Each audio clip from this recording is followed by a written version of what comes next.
Welcome. I'm Mark Munger, a Duluth author. I have written a number of novels set in and around the Northland here. I've also written essays, short stories, newspaper articles, magazine articles. I'm going to give you a smattering of a little bit of my work here over 3 installments. The first installment that I'm going to do here, and I want to thank the Duluth Public Library for asking me to do this, is an excerpt from Esther's Race, my 2007 novel about race in America, seen from the perspective of a 28-year-old African-American woman. It's written in the first person. It's one of my only novels to be written in the first person. So hopefully you'll accept and enjoy what I am about to read. Chapter 3 from Esther's Race. I'm a fallen Catholic.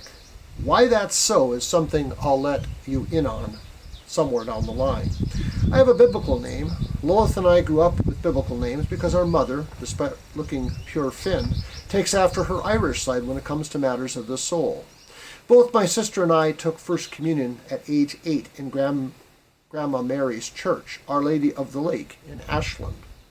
That's where we went to Mass as we grew up, despite the fact that St. Louis Catholic Church in Washburn, Holy Catholic in Bayfield, and St. Francis Catholic on nearby Red Cliff, and St. Joseph's on La Pointe are all a lot closer. We rarely missed a Saturday night Mass, driving into town for a light supper at Grandma's and then walking to church, whatever the weather, whatever the season. We did it together. I say together with this express omission. Dad rarely attended Mass. Dr. Dumont makes a dedicated effort twice a year to attend church, Christmas Eve Mass and Easter Mass. He was raised African Methodist Episcopal, but somewhere along the line, his faith faltered. It wasn't as if Dad tried to infect us with skepticism. He let Mom have her way. She was given charge over family matters, including religion. And so that when on Christmas Day 1992, Mom announced she was going to have another baby, and then arrangements for christening had already been made, Dad diplomatically remained mute. So what do you think, Esther?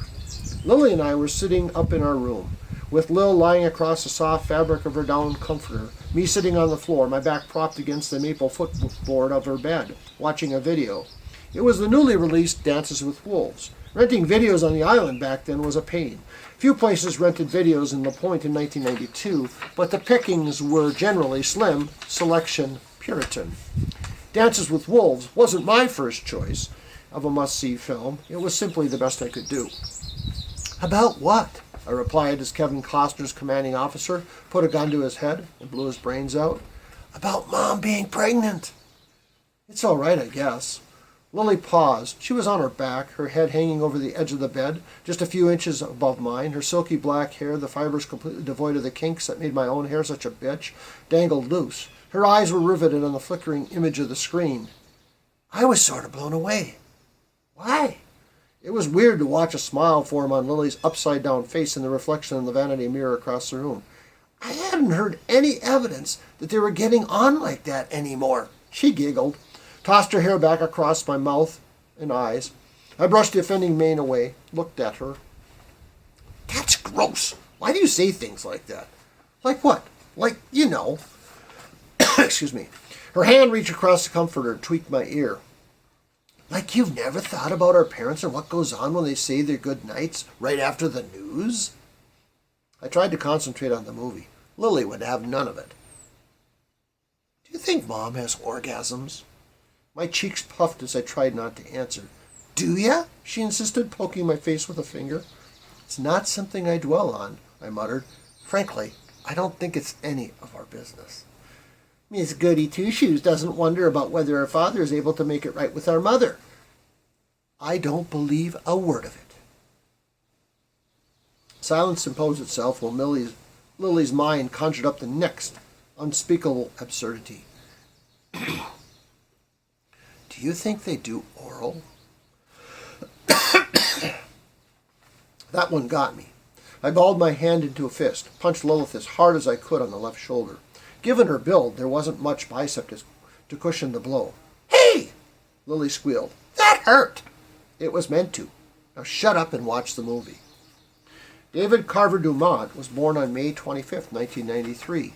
Mom managed to conceal her condition from all of us, including Dad, for the better part of 4 months before her Christmas revelation. From the beginning, David, we never called him Dave or Davy, was a source of controversy around the house. Mom wanted to name him Frederick Douglass Dumont after the great African-American abolitionist. Dad would have none of it. "Sam," my dad said with his bedside voice, the tone conveying seriousness, "if we live in a white world, surrounded by the most Caucasian people on earth, then I won't have my son carrying the burden of hundreds of years of slavery, poverty, cultural decay on his legacy, just because you want to name him after a black hero out of some sort of misplaced sense of guilt."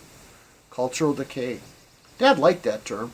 In his view of things, black America, having become urbanized after its flight north following the Civil War, had devolved into a confused mass of humanity in search of heaven on earth. They'd never found it, at least not as a race, in the ghettos and slums of the cities. The advent of hip-hop, drug culture, reliance on sports as the young black man's holy grail, the emergence of the ugly language of the streets, convinced my father that many African Americans believed their race couldn't compete on an even keel with white America. He was thoroughly convinced that his people were abdicating morality and economic effort for sloth and the easy way. This thesis, if that's what you want to call it, was something he believed with near religious fervor. It wasn't an opinion he bandied about at the hospital or on the golf course or at dinner with his Caucasian friends. Lily and I rarely heard such talk from our father, but when Dad's opinions on race boiled to the surface, he had little difficulty expressing them.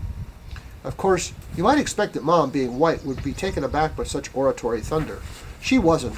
She was unusual that way and different from most white folks I've met. She carried, at least to the casual observer, no trace of the guilt for being in the majority. It wasn't in her nature to demarcate people by race. As a consequence, she didn't yield easily on the issue of David's name. "Orville," she responded, her voice calm, her words concise. Or maybe the word is precise. "You're being far too sensitive. I just thought it'd be nice for our son to walk the streets of wherever it is he ends up, his head held high before whomever he encounters, knowing that his name means something." Of course, my brother was given a name that meant something. David, King of the Jews. Carver, as in George Washington Carver. The compromise that Carver denoted a man of science. Dad could live with having a man of learning as a role model for his son. Biblical names, as you can tell, are a big thing with Mom, which might strike you as odd since kids raised like Mom, kids who went to Catholic school, don't receive their religious training with the Bible as a foundation. According to Mom, her religion classes were founded upon the specific doctrines of Catholicism, not the broad-based themes of Christianity established in the Bible. But Mom's education in this respect was different from other Catholic kids. Grandma Mary was a reader of the book. She was a reader, and the book she read more often than any other was the Holy Bible. Grandma's reliance upon the Word, and not upon some extrapolation of the Word, set Grandma and my mother apart in their religion. It's easy to see how this heritage played itself out in the naming of my sister and me.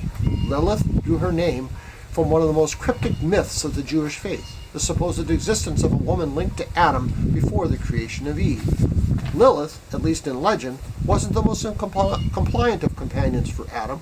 She refused to copulate with him, and in fact ran off when he approached her with amorous intent. As the story goes, God sent angels to retrieve Lilith. The heavenly host caught the reluctant girl, returned her to Adam, whereupon she ran off again.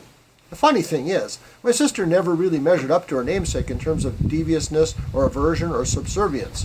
In fact, as I think about it, Lily is the most un-Lilith, if that's a word, woman I've ever met.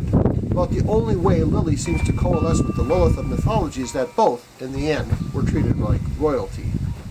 My name is also derived from the Old Testament. Why Mom thought I'd be the hero and gave me the name Esther, the Jewish queen of Persia, helpmate and concubine of King Xerxes, the rescuer of the Jewish people, I've never been able to figure out. Based upon physical appearance alone, Lily would have been a better choice to play the part of Esther, and given what would later transpire, I would have made a far better choice to play Lilith, the mother of demons. Thanks. Have a great day. Enjoy the Northland.